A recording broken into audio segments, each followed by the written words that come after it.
Hi everyone. Well, it's a gorgeous day here. It's calm, it's mild, and it's quite sunny. I mean, it could change, but at the moment it's great.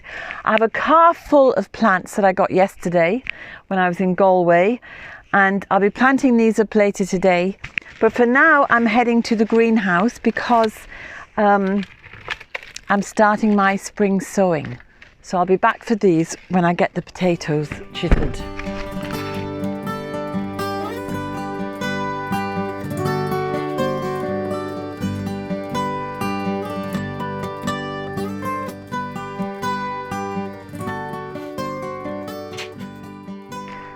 So today I'm doing some spring sowing. I've got some garlic and onions, and I've got some greens that I'm going to sow, different lettuces and things.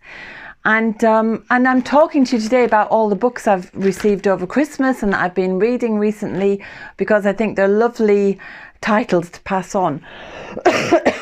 Excuse me. I've seen a number of people recently, friends and people who have come to me for kinesiology, and I'm just in shock at the state of people's diets and what I've been hearing from other people as well. It's unbelievable how quickly people have adapted to this industrial diet of food that isn't really food anymore, and then they wonder why they have all these health issues. Little things, you know, not life-threatening, but a constant problem with digestion, with aches and pains, with joints, with mood. These things are all affected very much by what we eat. And so, getting on to the first book, we are making a really conscious effort this year to get back. You know, we're pretty good with our diet, but everybody can always improve. And we came across this book, which is a Weston Price. It's somebody who's done the Weston Price training anyway, a woman called Sally Fallon. And it's Nourishing Traditions. So it's bringing us back to the basics of using broths and fermented foods. So we're going to get stuck into this book now and really start to build up our diet again and our health. You know, and it's preventative. There's nothing wrong with us. It's just preventative. And while I'm on the topic of books, I found this book in Germany. My daughter had it, but it was in German. And I came home and I ordered it for myself, but she had also ordered it for me for Christmas. So I ended up with 2 copies. And this is just for plant lovers. This is nothing to do with your health or whether you grow anything. It's an old book of botanical prints. And I absolutely love these for their own sake, because they're just beautiful things to look at. So they're old botanical prints of plants that were grown in a particular garden in Germany. And for artists or for herbalists or for anybody who just loves the natural world, they're just beautiful images to look at. There it is, Florilegium, the Book of Plants. It's absolutely beautiful. So, and just as a little aside, when I took the second copy of that book back to the bookshop, I got this in exchange, which is Cures of Ireland. An interesting little book about the way cures are passed down from mother to son to father to daughter, or whichever way particular cures are passed down. And it's very interesting because she covers the ancient past and the fact, and she interviews a lot of people who are still using these cures today. And they're not necessarily herbal cures. They might just be laying on of hands or saying a prayer, but they're very much part of our ancient past. And if you're interested in folklore, and if you're interested in such things as the Cures of Ireland, that's a lovely book to have as well. So I'll put all the details of the books and the authors' names in the box below. So that brings me, I'm going to leave this for a moment and bring you to the herb garden, because I just want to show you what's going on out here.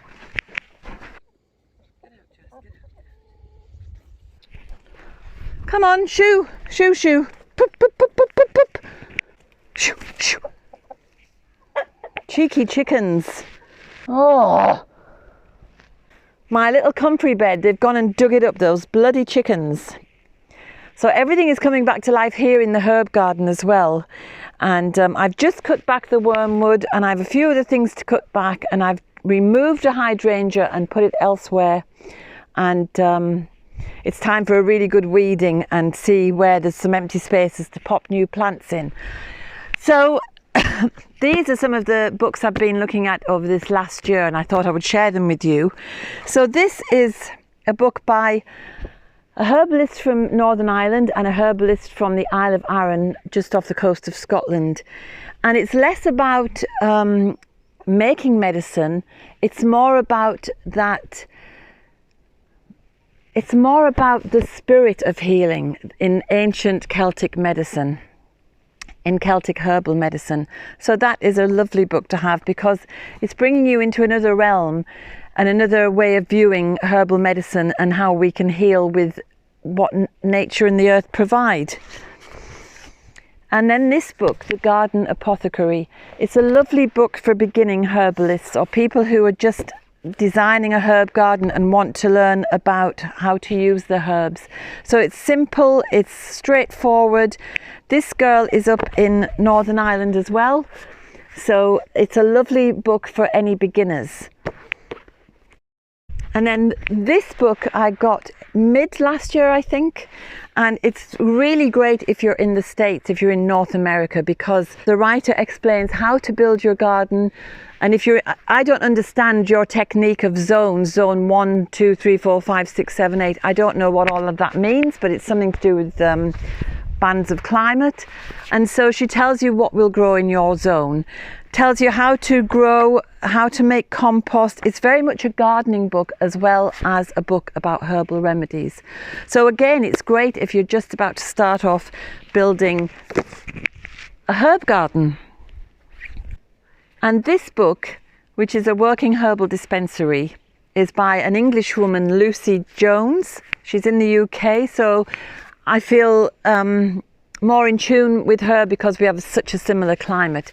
And her first book was about self-sufficient herbalism, growing herbs as I'm doing. So I was thinking, yay, that's great. That's another herbalist who grows her own herbs. And then this one is telling you how to use each herb medicinally. And so it's just a beautiful reference book to have. And she's on Instagram as well. So finally, this book just arrived yesterday, so I've only skimmed through it. And I ordered this book, The Gift of Healing Herbs by Robin Rose Bennett, because I have her first book from many years back. And she weaves in the same type of spirituality that I would practice, where we view the plants. So what I'm saying is, it's not just a hard and fast, this herb has these actions, use it for X, Y, and Z. She's talking about plants in a spiritual way, as well as giving lots of practical recipes and advice as well. But basically, her message is, we are one with the plants. We're just the same. Our lives, our genes, everything is intertwined, and our spirituality, and that the herbs, the plants, can all help us on a much more emotional and energetic level than just physically. So they're a beautiful collection of plant books, herb books, how to use the food, how to use the herbs, and I love them all. But in case you think that I'm just someone who reads all these books for work, I don't. I'm telling you about my books because it's that time of year when we are dipping into books about sowing and planting and thinking about maybe different things to plant this year.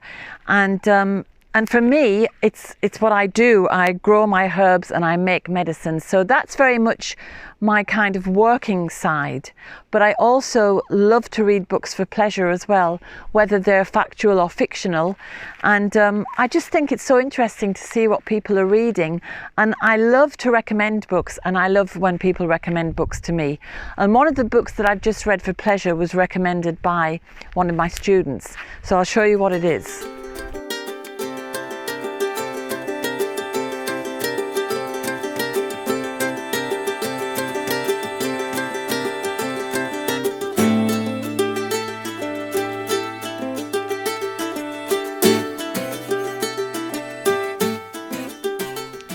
So when I'm not working in the garden, I just love to read as a hobby, for pleasure, for relaxation.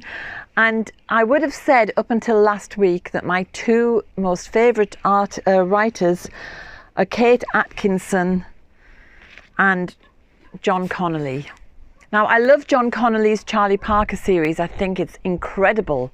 But I got this book for Christmas, which I really enjoyed. In fact, I got two copies, one from Lol and one from my daughter. It's The Land of Lost Things. It's kind of a follow-up to the Book of Lost Things. Was that it? I can't remember. Anyway, a really good adult fantasy. I prefer the Charlie Parker series, but I still enjoyed this very much. I think John Connolly is a wonderful writer, as is Kate Atkinson. I've read everything she's written.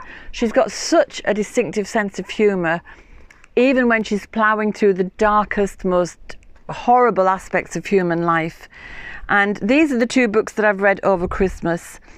Normal Rules Don't Apply is a book of short stories, and Shrines of Gaiety is a novel. They're her most recent as far as I'm aware. But saying that these are my two absolute favourite writers, I've just ploughed this last week through these two. I think it was a student recommended this one. I think it was Sonia. So I read that and I was so impressed I had to go and get his latest. And I cannot recommend them enough. It's beautiful writing, it's very clever plot construction, but it's also a book that really makes you think hard. Both of the books make you think hard about what it is to be a human being, and also what it is to be a part of nature, to be in nature. And just to finish off, I keep coming back to this book, Brian Bates' The Way of Weird. It's a novel, but it's also a history book, and it's also a shamanic, it's an introduction to shamanism, shall we say. So I just love that as well.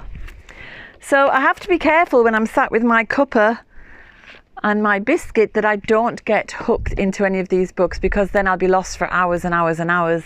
So I'm only showing you them today, and I'm going to be strong. I've read them all now anyway, and I'm going to get on with my work, and I'll bring my cuppa with me. So share with me your favourite books. I would love to know whether they're a practical guide to something or whether they're a novel that you've enjoyed.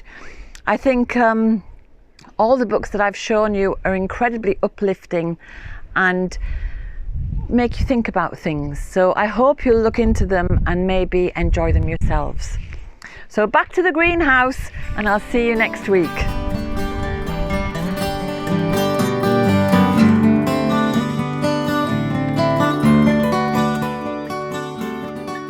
I hope you enjoyed today's film. If you did, subscribe and hit the bell for notifications. And have a look at the website, danusirishherbgarden.com, for more information about us and about the herbal medicine courses I offer and the Wise Woman Way training. And if you go to the shop, you can find the books, the weed handbooks and other herbal goodies. And remember, we put a new film out every Sunday. So looking forward to seeing you next week.